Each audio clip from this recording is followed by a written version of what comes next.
Hi everyone, let's talk habit 8 of how women rise. This one's all about the disease to please.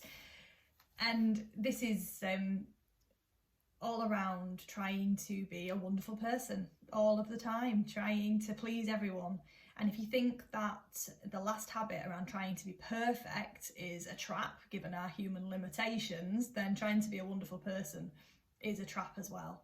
Because trying to be thoughtful and nice and make everyone feel good is known among professionals as the disease to please.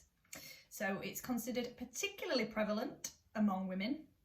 And if this is you, the chances are you know about it. You probably talk about it and you probably apologise for it as well. And you probably know how it holds you back. So it can undermine the ability to make decisions because we're always trying to split the difference and keep everyone happy.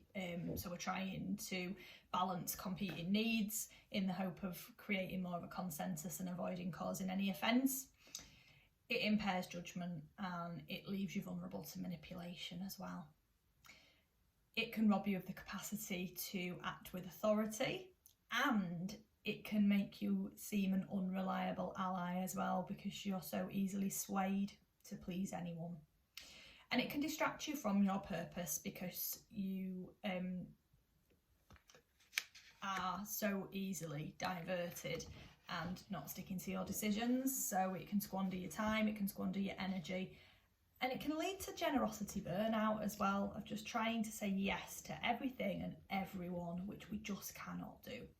So how can you break the habit? Well, again, you will usually have difficulty delegating tasks and you're motivated by the desire to be helpful and not to burden other people or to let anyone down that you've relied on. And as usual, as I mentioned with every habit, there are men who find themselves in this situation. Psychologists and coaches will tell you that this habit is typically found in women. And gender expectations in childhood and rewards plays a part in this one as well. And organisations often shepherd entry, often shepherd entry and mid-level women into positions that are about helping people. So even women at the most senior level tend to be most highly rewarded when they fulfill the expectations rather than being assertive and being bold or giving an independent view. And this also gives women more opportunity when they're in helping roles to use the nurturing and intuitive strengths that have been developed throughout evolutions. So things like empathy, listening, sensitivity, and those skills get a special workout if you're a mother as well. And that can be really helpful when you are motivating people, engaging people, wanting to gain people's hearts and minds.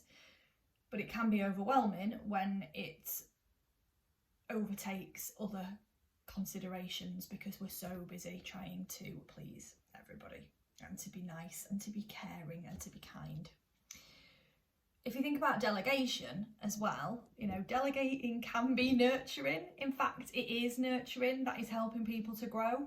So we need to remember that sometimes if we feel we have to help everybody and do things for people and be relied on, we might not actually be helping them in the long term. So thinking about it in that way and using that language may help you to delegate some tasks, and remember that through doing that, you're helping people to flourish and to grow. Trying to do everything for everybody out of work can be a real big issue as well, particularly as a parent, because the level of involvement in children's lives right now is the highest that it's ever been. And that's a little bit ironic when you think that it's also a time where more women than ever are in the workplace and women are achieving high positions. Social media doesn't help that feeling of needing to keep up and to do everything that everyone else is doing. So to go back to that generosity burnout piece, really important to think about, what do you need to say no to? And in my experience, a really great way of being able to prioritise and determine what you need to say no to is to have some work on your values and your purpose. So to spend some time reflecting on what is important to you and what is your purpose? What do you want to give? What do you want life to be about? Because once you know your values and your purpose, that can really help you to prioritise and decide what you're going to say no to. Because what is important to you is going to be different to what is important to other people.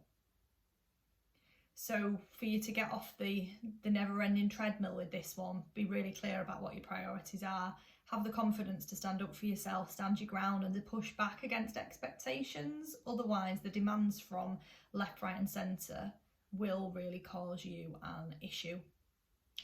And I think that this is really prevalent when we talk about mental health as well, because it can be really overwhelming to be who we want to be to everyone, and putting that pressure on ourselves is not healthy. So really important to think about how will you prioritise, how will you say no, and what is important to you, and how can you be really clear on that. I think it's really worth thinking about how you have a strategy as well. If you do find saying no really difficult, it's worth spending some time thinking about how you can go about that and what makes you feel really comfortable. And for me, it really helps to use the words I won't be able to rather than I can't. If I say that I can't do something, I find myself giving a list of 10, 15 reasons why I can't do it, where actually I won't really helps me to take charge of it, take ownership of it, and to say no with more confidence that it's a choice and it's a decision. So I hope that little tip helps you as well.